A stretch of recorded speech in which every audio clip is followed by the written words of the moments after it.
Personalidades negras no Brasil. Mulheres e homens negros contribuíram para a construção do Brasil. São guerreiros, profissionais liberais, artistas, atletas e ativistas políticos que fizeram a diferença no país. Texto de Juliana Bezerra, professora de História, adaptação professor Erli. Zumbi dos Palmares. O grande homenageado, uma vez que o Dia da Consciência Negra, instituído em 2003, é 20 de novembro, data em que Zumbi, 1665-1695, morreu. Ele foi o líder do Quilombo dos Palmares no século XVII. A comunidade livre, comandada por ele, era formada por escravos fugitivos em Alagoas e lutava contra as expedições militares que tentavam capturar seus membros e escravizá-los novamente. Luiz Gama. Filho de Luísa Marim, figura importante na Revolta dos Malês, Luiz Gama, 1830 a 1882, foi vendido pelo próprio pai, um fidalgo branco de origem portuguesa, aos 10 anos. Consciente de que a situação era ilegal, uma vez que era filho de uma mãe livre, o jovem fugiu em 1848. Inteligente e autodidata, tornou-se advogado e passou a exercer atividades contra a escravidão, sendo responsável pela libertação de mais de 500 escravos.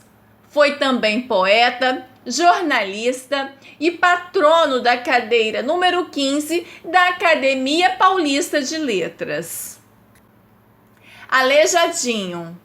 Antônio Francisco Lisboa, o Aleijadinho, 1839 a 1908, era filho de um português e uma africana, e pelo fato de ser mestiço, sofreu com preconceito.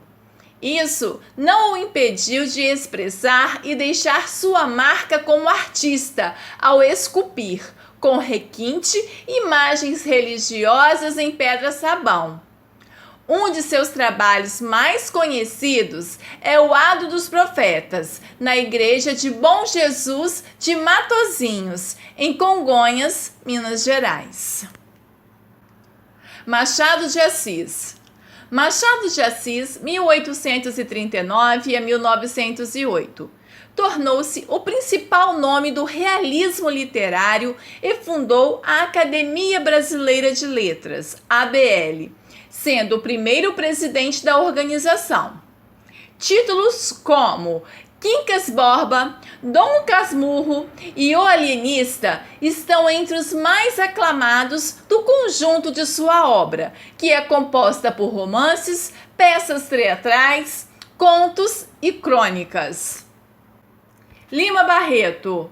O escritor morreu aos 41 anos, deixando uma extensa obra de 17 volumes, entre contos, memórias, ensaios, crônicas e críticas literárias. Foi em 1911 que Lima Barreto publicou um de seus livros mais renomados, Triste Fim, de Policarpo Quaresma. 4 anos depois, foi a vez de lançar a crítica política Numa é a Ninfa. Mestiço, o escritor e jornalista fez questão de se manifestar e militar a respeito dos preconceitos sociais e raciais dos quais ele mesmo era vítima. Cartola. Angenor de Oliveira, o Cartola, 1908 a 1980. Foi um dos fundadores da segunda escola de samba do Rio de Janeiro, a Estação Primeira de Mangueira, em 1928. Foi ele quem escolheu e instituiu as cores verde e rosa e ainda tornou-se o diretor de harmonia. Ainda deixou sua marca para além do carnaval, com composições como As Rosas Não Falam e O Mundo é um Moinho. Carolina de Jesus. Carolina Maria de Jesus, 1914-1977. Trabalhava como catadora até ser descoberta pelo jornalista Audálio Dantas e tornou-se uma das grandes revelações da literatura brasileira. Considerada uma das primeiras e mais importantes escritoras negras do país, tornou-se celebridade ao publicar o livro Quarto de Despejo, no qual conta seu cotidiano na favela de São Paulo, em que criou os 3 filhos. A obra foi traduzida para 16 idiomas e publicada em mais de 40 países, virando rapidamente um best-seller. Milton Santos. O geógrafo conquistou o prêmio Walter Lüdje, o Nobel de Geografia, em 1994. Foi o único brasileiro a obter este feito e o primeiro fora do circuito anglo-saxão. Milton Santos, 1926 a 2001, também levou o prêmio Jabuti em 1997 pelo melhor livro de ciência humanas, Com a Natureza do Espaço. Além de ter sido professor da USP, lecionou em outros países como a França.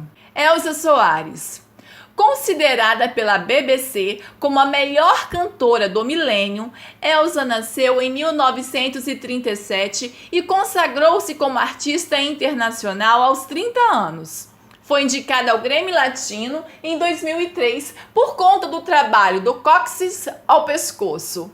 Mas viu o álbum A Mulher do Fim do Mundo, seu primeiro álbum só de inéditas, lançado após mais de 6 décadas de carreira, tornar-se o seu trabalho mais premiado.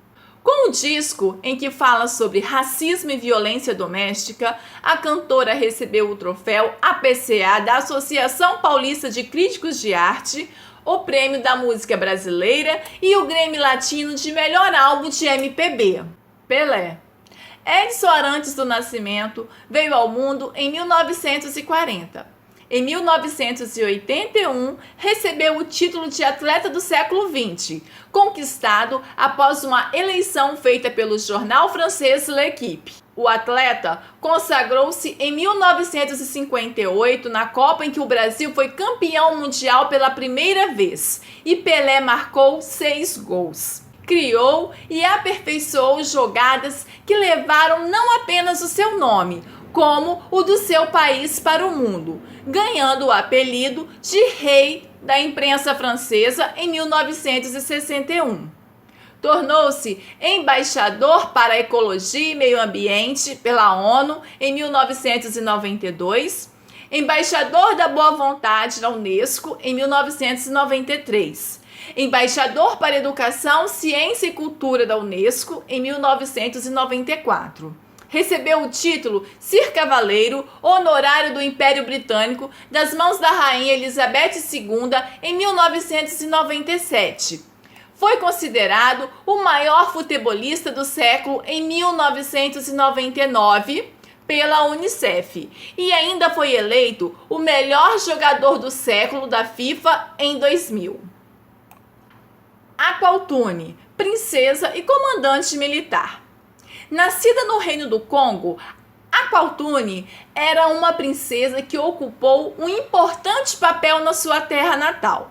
Comandou um exército de 10.000 homens contra o Reino de Portugal, defendendo seu território. Derrotada, foi vendida como escrava e trazida para Alagoas. No engenho onde estava como escrava, ficou sabendo da existência do Quilombo dos Palmares e fugiu para o local, levando consigo vários companheiros. Ali teria 3 filhos que se destacariam na luta contra a escravidão: Gangazumba e Gana, líderes do Quilombo dos Palmares, e Sabina, a mãe de Zumbi. A causa da sua morte é incerta, mas seus feitos ajudaram a consolidar o Quilombo dos Palmares como refúgio dos escravos na colônia. Dandara, esposa de Zumbi. Os dados sobre a vida de Dandara são escassos e não há certeza se ela nasceu no Brasil ou na África. Sabe-se que ela foi esposa de Zumbi e com ele teve 3 filhos. Além disso, participou da resistência contra o governo português, lutando ao lado das tropas em que defendiam o Quilombo dos Palmares. Igualmente, se opôs ao líder Ganga Zumba quando este quis realizar um pacto com o governo português. Derrotado o exército do Quilombo dos Palmares, para não ser pega pelos soldados coloniais, Dandara preferiu suicidar-se atirando-se no precipício. Teresa de Benguela, rainha do Quilombo de Quariterê. Foi a rainha do Quilombo de Quariterê, no Mato Grosso. Após a morte do companheiro, liderou a luta do Quilombo contra os soldados portugueses. Sua grande inovação foi a instituição de um parlamento no Quilombo, onde se discutiam as normas que regulavam o funcionamento do lugar. Após ter tido seu exército derrotado, Teresa de Benguela foi morta e decapitada com a cabeça exposta em praça pública. Dessa maneira, o governo pretendia o castigo servisse de exemplo para que ninguém voltasse a desafiá-lo. Dia 25 de julho, data de sua morte, é celebrado o Dia da Mulher Negra no Brasil. Maria Firmina dos Reis, escritora e professora. Nascida no Maranhão, Maria Firmina dos Reis pode ser considerada uma pioneira em vários campos. Foi a primeira mulher a passar para um concurso público como professora, a fundar uma escola mista e a escrever um romance, Úrsula. Este livro anteciparia o gênero de literatura abolicionista que seria moda como Escravizaura, de Bernardo Guimarães, 1825 a 1884. Publicaria em 1871 um conto com a mesma temática, A Escrava, e reuniria seus poemas na coletânea Cantos à Beira-Mar. Maria Firmina foi completamente esquecida e silenciada da história do Brasil, mas pesquisas recentes têm trazido luz sobre sua obra e vida. André Rebouças, engenheiro e ativista político. Nascido na Bahia, André Rebouças era filho de um conselheiro do imperador Dom Pedro I e estudou engenharia no exterior. Construiu docas nos portos de Salvador, Rio de Janeiro e Recife. Propôs meios para melhorar o abastecimento de água da capital do Império e planejou linhas ferroviárias junto com seus irmãos Antônio e José. Abolicionista, amigo da família imperial, foi um dos fundadores da Sociedade Brasileira contra a Escravidão. A princesa Isabel causou escândalo quando dançou com André Rebouças nos bailes da corte, deixando claro sua posição abolicionista. Monarquista, acompanhou a família imperial no seu exílio em Lisboa e dali partiu para Angola. Francisco José do Nascimento, marinheiro e ativista político. Natural do Ceará, filho de pescadores, desde cedo aprendeu o ofício do mar e exerceu de prático mor. O abolicionismo se espalhava pelo país e no Ceará contou com o apoio decisivo dos jangadeiros. Em 1881, os jangadeiros, liderados por Francisco Nascimento, se recusaram a transportar os escravos para o sul do país. Dessa forma, o comércio ficou paralisado. O ato do jangadeiro correu por todo o país e foi saudado pelos abolicionistas como um gesto heróico. A partir de então, sua alcunha seria Dragão do Mar e entraria para a história do estado e do país. O Ceará foi a primeira província do Brasil a abolir a escravidão em 1884. Estevão Silva, pintor, desenhista e professor. Nascido no Rio de Janeiro, Estevão formou-se como pintor na Academia Imperial de Belas Artes. A academia recebia um grande número de negros e filhos de alforriados, e Estevão Silva era considerado o maior de todos eles. Especializou-se na pintura de naturezas mortas e o crítico Gonzaga Duque observou que ninguém era capaz de pintá-las tão bem quanto Estevão Silva. Igualmente, retratou paisagens e figuras religiosas. Apesar de ser esquecido pela historiografia brasileira, Estevão Silva participou do Grupo Green, que renovou o paisagismo brasileiro no século XIX. Na Praia de Boa Viagem, em Niterói, Rio de Janeiro, os membros pintavam sob orientação do alemão George Green. Faziam parte artistas como Antônio Parreiras e França Júnior, entre outros. José do Patrocínio, farmacêutico e ativista político.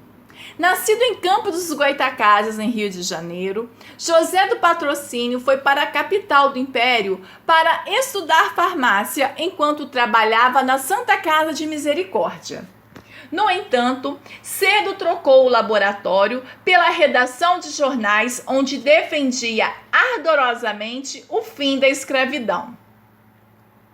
Com Joaquim Nabuco, em 1880, fundou a Sociedade Brasileira contra a Escravidão.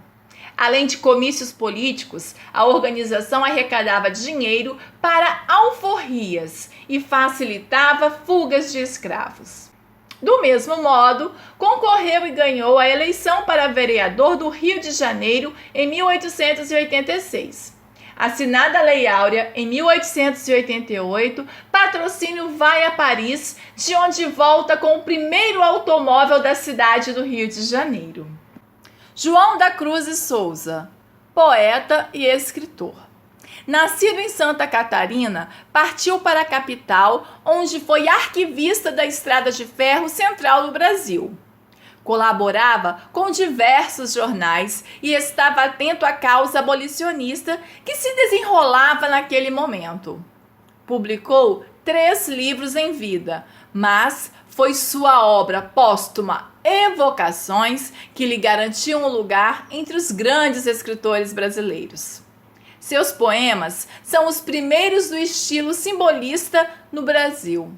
Apesar disso, faleceu tal qual um poeta romântico, pois a tuberculose terminou com sua vida quando tinha apenas 36 anos. Nilo Peçanha, presidente da República. Nilo Peçanha é considerado o primeiro presidente afrodescendente do Brasil, assumindo o cargo após a morte de Afonso Pena em 1909. É importante lembrar que naquela época os vice-presidentes também eram votados pelos eleitores, de forma independente. Apesar de seu governo ter durado somente 1 ano durante seu mandato, Nilo Peçanha criou o Ministério da Agricultura, Comércio e Indústria, o Serviço de Proteção aos Índios, SPI, antecessor da FUNAI, e inaugurou a primeira escola de ensino técnico no Brasil. O político ainda foi governador do Rio de Janeiro em 2 ocasiões, senador e ministro das Relações Exteriores. Mãe, Menininha de Gantois e Alorixá. Nascida na Bahia, Escolástica da Conceição de Nazaré era descendente de uma linhagem de Ialorixás, líderes femininas que comandavam o terreiro de Candomblé. Mãe Menininha do Gantois foi escolhida aos 28 anos para ser a dirigente do Gantois, terreiro que havia sido fundado por sua bisavó. Na década de 30, as celebrações de Candomblé ou Umbanda estavam proibidas por lei. Porém, ela se destacou em fazer com que o Candomblé fosse conhecido por intelectuais e políticos. A legião de admiradores da Mãe de Santo incluíram nomes como Jorge Amado, Dorival Caymmi, Vinícius de Moraes, Caetano Veloso, Maria Bethânia, Gal Costa, etc.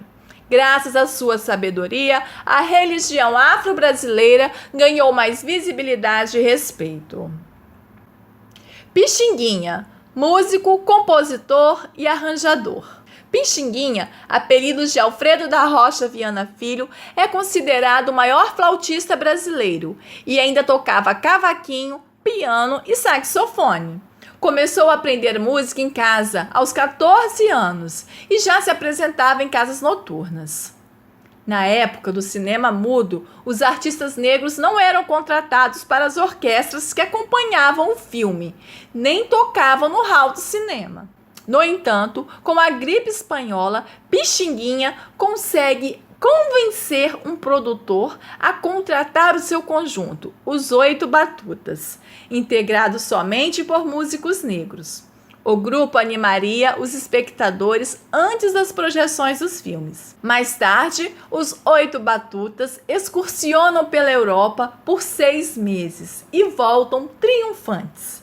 Pixinguinha vai para o rádio, onde escreve arranjos e conhece os grandes cantores da época, como Orlando Silva, que gravaria Carinhoso. Suas canções até hoje estão no repertório dos grupos de choro, samba e MPB, pois ele é considerado o fundador da moderna música brasileira. Antonieta de Barros, professora, jornalista e deputada. Natural de Santa Catarina, Antonieta de Barros foi professora e dedicou toda a sua vida ao ensino. De igual maneira, fundou os jornais onde defendia ideias feministas. Na década de 30, entrou para a política e foi a primeira deputada estadual negra do país e a primeira deputada mulher do estado de Santa Catarina. Igualmente, foi eleita em 1934 pelo Partido Liberal Catarinense para a Assembleia que redigiria a nova Constituição. Esteve nas comissões que relatariam os capítulos Educação e Cultura e Funcionalismo. Integrou a Assembleia Legislativa Catarinense até 1937, quando teve início a ditadura do Estado Novo. Posteriormente, voltaria a se dedicar ao magistério, ocupando cargos de direção em diversas escolas. Em 1947, voltaria a ser deputada estadual no seu estado e seria autora da lei que transformava o dia 15 de outubro em Dia dos Professores em Santa Catarina. Lei número 145, de 12 de outubro de 1948. Ruth de Souza, atriz. Natural do Rio de Janeiro, Ruth perdeu o pai aos 9 anos e a mãe trabalhou como lavadeira para criar os 3 filhos. Cedo se interessa pelo teatro e ingressa no Teatro Experimental do Negro, de Abdias de Nascimento. Também gostava muito de ir ao cinema e escutar ópera junto com sua mãe. Através do crítico Pascoal Carlos Magno, consegue uma bolsa para estudar atuação nos Estados Unidos.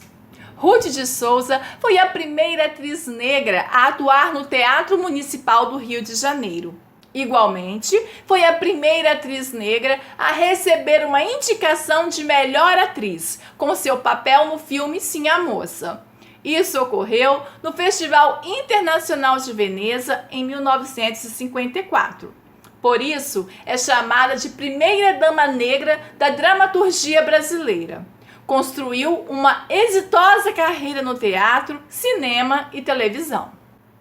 Grande Otelo, ator e cantor. Nascido em Uberlândia, Minas Gerais, Sebastião Bernardes de Souza Prata seria o primeiro ator negro brasileiro de projeção nacional e internacional. O apelido veio das aulas de canto, pois o professor previu que ele cantaria o papel de Otelo, de Verdi, quando crescesse. A carreira artística começou nas ruas da cidade natal, quando o menino cantava e fazia graça para os transeuntes, em busca de um trocado. Quando um circo chegou à cidade, Grande Otelo se apresentou com eles e seguiu viagem para São Paulo. Começava assim uma profícua carreira de ator de teatro e de cinema, especialmente em comédias, ao lado de Oscarito. No entanto, gravou também títulos com diretores do cinema novo, como Rio Zona Norte, de Nelson Pereira dos Santos, e Macunaíma, de Joaquim Pedro de Andrade. Foi também o primeiro ator negro a atuar no Cassino da Urca e, mais tarde, participaria de vários programas de televisão. A Escola de Samba Estácio de Sá o homenageou em 1986 e a Escola de Samba Santa Cruz fez o mesmo em 2015. Ambas agremiações são do Rio de Janeiro. Ademar Ferreira da Silva, atleta olímpico. Natural de São Paulo, Ademar foi o pioneiro do atletismo brasileiro na categoria de salto triplo. Defendeu as cores do São Paulo e do Vasco da Gama do Rio de Janeiro. Seu primeiro título foi o Troféu Brasil em 1947 e continuaria a brilhar sendo tricampeão pan-americano, sul-americano e quebrando vários recordes mundiais. Consagrado nas Olimpíadas de Helsinki em 1952 e Melbourne em 1956, foi o primeiro atleta a ganhar uma medalha de ouro para o Brasil e ser bicampeão olímpico. Além disso, foi escultor e participou do filme Orfeu Negro, agraciado com a Palma de Ouro em Cannes em 1959. Formou-se em Educação Física, Direito e Relações Públicas. Ainda foi designado adido cultural da Nigéria, onde atuaria de 1964 a 1967. Abdias do Nascimento, intelectual, ator e político. Nascido em Franca, São Paulo, Abdias do Nascimento foi um grande percursor da vida artística e política do Brasil. Fundador do Teatro Experimental do Negro em 1944, o Museu da Arte Negra e a do IPEAFRO, nos anos 80, que se dedicou à pesquisa e à divulgação da história da África. Ainda ajudou a conceber o Memorial Zumbi dos Palmares em Alagoas. Engajado no movimento negro do Brasil, colaborou com a Frente Negra Brasileira durante a ditadura militar, 1964 a 1985, foi para os Estados Unidos, onde foi professor universitário. Igualmente exerceu como deputado e senador. Abdias do Nascimento lançou várias obras sobre temas relativos à condição do negro, dentre as quais se destaca O Genocídio do Negro Brasileiro, Processo de um Racismo Mascarado, de 1978. Homem de diversos talentos, Abdias do Nascimento ainda foi artista plástico e fez várias obras que inspiraram na arte africana. Igualmente se vestia com estampas e peças de vestuários de origem africana. Laudelina de Campos Melo, empregada doméstica e ativista política. Nascida em Poços de Caldas, Minas Gerais, desde cedo auxiliava sua mãe com trabalhos domésticos, fazendo doces para ajudar no sustento da casa. Mesmo assim, participava de associações culturais e filiou-se ao PCdoB na década de 30. Laudelina fundou a primeira Associação de Trabalhadores Domésticos do Brasil, posteriormente fechada pelo Estado Novo. Com a volta da democracia, Laudelina continuou a lutar pela valorização da cultura negra e do trabalho doméstico. Para isso, auxiliava a fundar associações de cunho político e cultural. Também organizava manifestações e abaixo-assinados com o propósito de pressionar os legisladores a promulgarem leis favoráveis ao trabalhador doméstico. Deixou sua casa em testamento para a associação que ajudara a criar.